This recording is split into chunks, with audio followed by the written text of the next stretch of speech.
Hey guys, we're in the orchard today because I'm going to show you how to save tons of money and at the same time increase, wow, look at that, increase your plants and shrubs that you have going on in your orchard. And we're going to talk about propagating shrubs. You're looking here at an amelanchier or a serviceberry. It's very much like a blueberry and it grows native here. Now it costs 20, 30 bucks to buy one of these at the nursery. And over here I have it looks like a type of currant here, maybe a red lake currant, and lots of fresh spring softwood. Now spring softwood is different than the old wood. Here's the old wood. It looks like it has bark on it, but the softwood has a younger color and it has the fresher leaves. And what you're looking for is shrubs like this that have softwood between 6 and 12 inches. This is perfect for a cutting. So in order to propagate your tree, first you need to find softwood, which we have here, and you need to make a cutting that's 6 to 12 inches.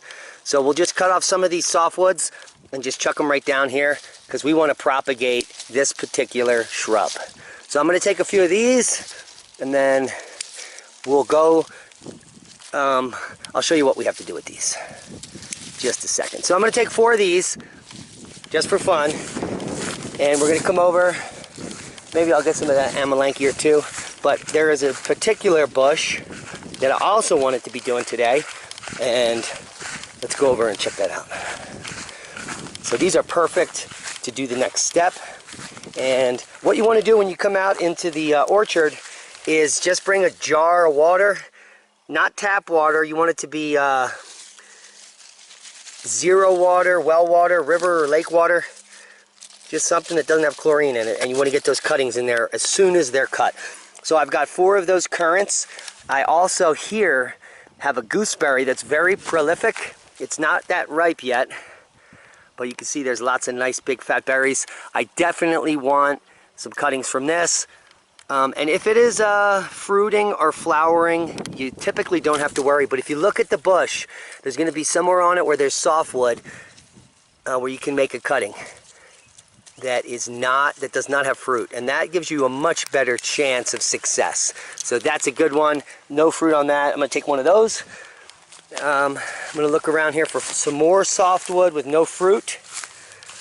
And you're going to see here that the darker colored stuff towards the center of the bush seems to be what we're looking for. So I'll just cut that one and take that out. Let me see, one more good one.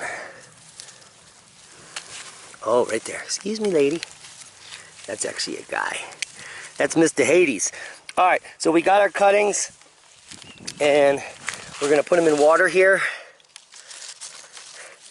Then we're going to take them inside the lab, and we're going to propagate these babies. But before I do that, I'm going to grab a few more softwood cuttings from some of our shrubs, and I'll meet you inside the greenhouse.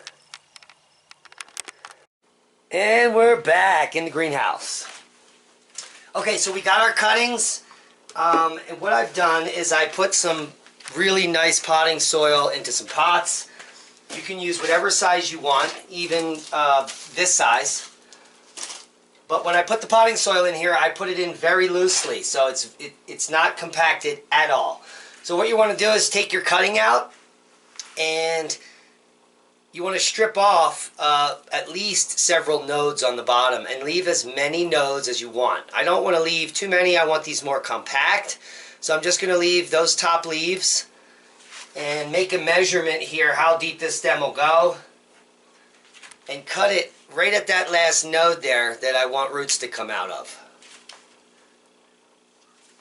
Then I'm going to get a really good rooting hormone. It's usually just an acid like butyric acid, which this one is, and it usually comes in a powder or a liquid. This one's a powder, and then you can just dip your cutting so that that powder, it hits it, and stick it into the soil. You want to stick it in right before the first leaf. So let's do a couple of these. You get the hang of it.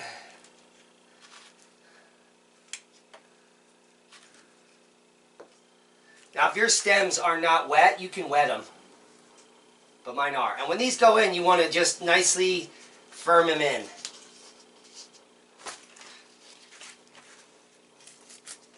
make sure that the shrub you're using doesn't have thorns before you go strip it, because you'll regret it. So I'm just stripping, I'm just putting the root hormone on, and I'm putting the plant in the soil. And then tamping it in. That one's a little long.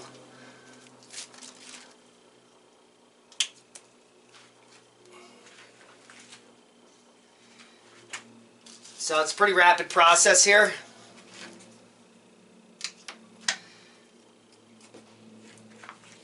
And a lot of these stores online that you're buying these shrubs from, this is all they're doing.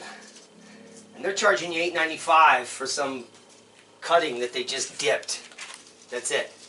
A lot of times they show up dead. I don't have a lot of success from those, buying on those sites. Here is some serviceberry we got. So we'll try a couple of those.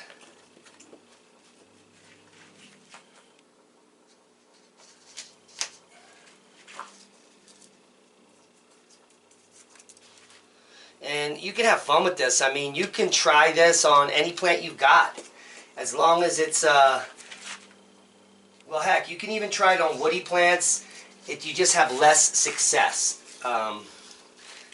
So go out there and start to propagate and spread your orchard on the cheap. This whole jar costs just a couple dollars, $3, $4. Well, actually, I bought it a few years ago, so it might have tripled now with the way today is. But you can see here how simple this process is. Cut, strip, dip. Alright. So now we got our cuttings in here, and we got them firmed in. You can do a couple things. You can add a little soil to bring the soil back up, but you don't want to cover too much. You don't want to cover above that first leaf. And besides, it doesn't matter where these root. This is just to root them, and then when we take them out, that's when we're going to repot them. So when these are firmed in, you want to get them nicely watered in.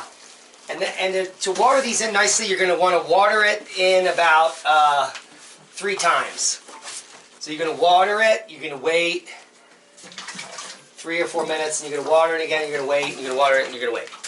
And then that will assure, and also if you started with nicely moist soil, that will assure that these will retain moisture for the entire rooting process.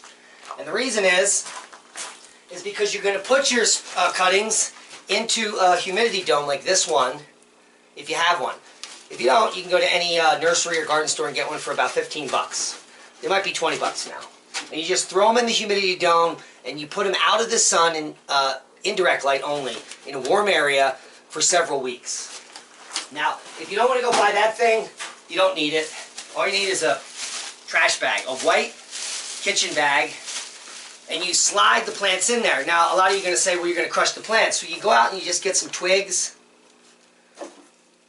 from out in the garden, which are called tent posts now. This is actually catnip stems from last year that I found. And you could just put a couple of these twigs in here, and then you're good to go. Then you slide this whole thing into the bag,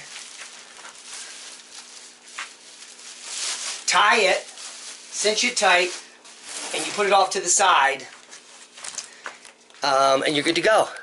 So that's the simplest way I can explain to you how to propagate these nice softwood shrubs.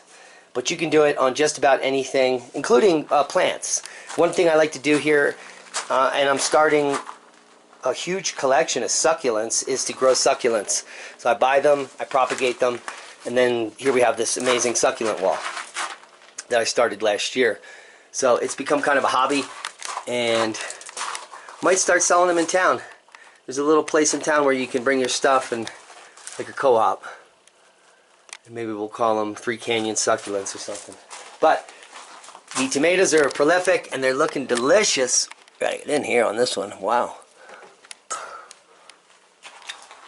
And what else have I got in here? I fixed this whole end up. Got in some Ashe County pimentos. You can see there's a Malabar spinach I put in there. We'll talk about that in a different episode. I have them in several greenhouses. These are a Chinese slender bean. Should be over a foot long, a green bean. And you can see some of our peppers coming in right there. Ashe County pepper. This looks like a hot pepper there. That's a Santa Fe Grande. More Ashe County pimentos. Also got some sweet potato slips in. So we'll see how they do in the front of the greenhouse there. Oh, and some of our first giant yellow tomatoes are ripening. So good news in the greenhouse. And I hope you got something out of the video. Look at these cool things I'm propagating now. Ever seen anything like that? Interesting. So I hope you got something out of the video. Get yourself some rooting hormone and just give it a chance. And propagate your most prolific plants. And I'm talking about the shrubs that produce food in your current garden or orchard. Those are the ones you want to be propagating, because those are the ones you know you're going to have success with. So propagate them until you have abundance. And hit that subscribe button, share this video, and be safe. We love you.